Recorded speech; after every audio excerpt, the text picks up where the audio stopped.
All right, kids, here we go. We have simplified radicals, we have added radicals, we have subtracted radicals, and now we are about to multiply radicals. That's right.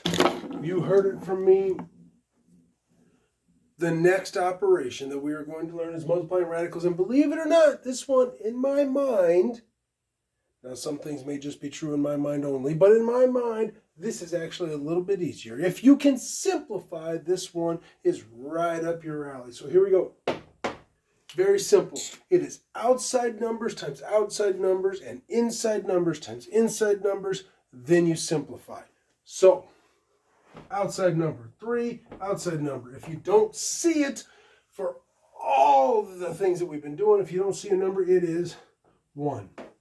Outside times outside, inside times inside, then you simplify. 60, what goes to be 60? I just multiplied two things together to be 60, so I would break it down to those two things that I just used.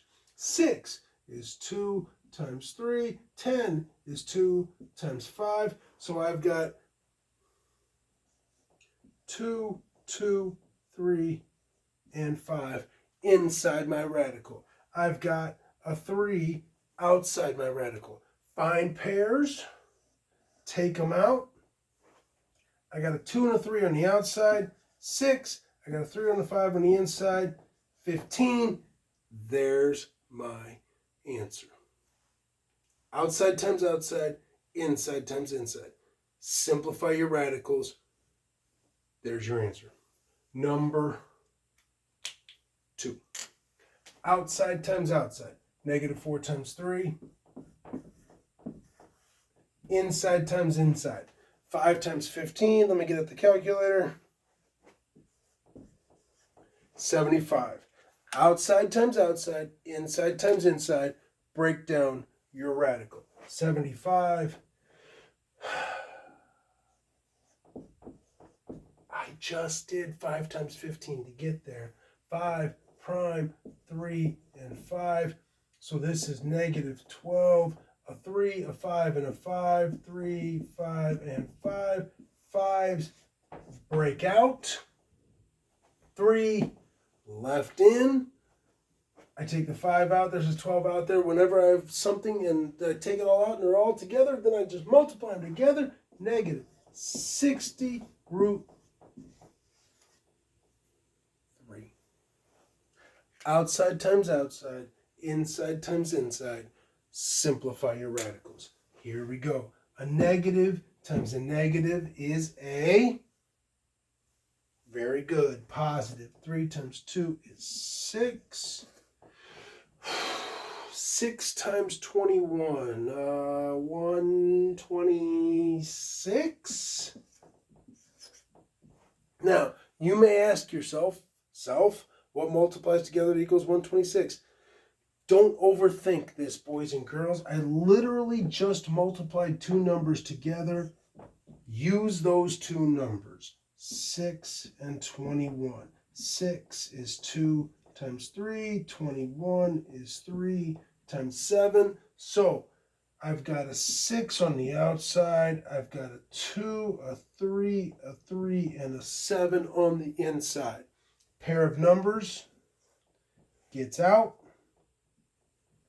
3 and a 6 on the outside, 18.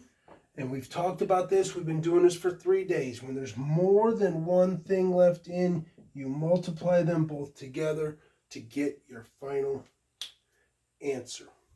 One more problem, number 4. Outside times outside, inside times inside. 5 times 3. Square root of 10 times the square root of 10 is the square root of 100.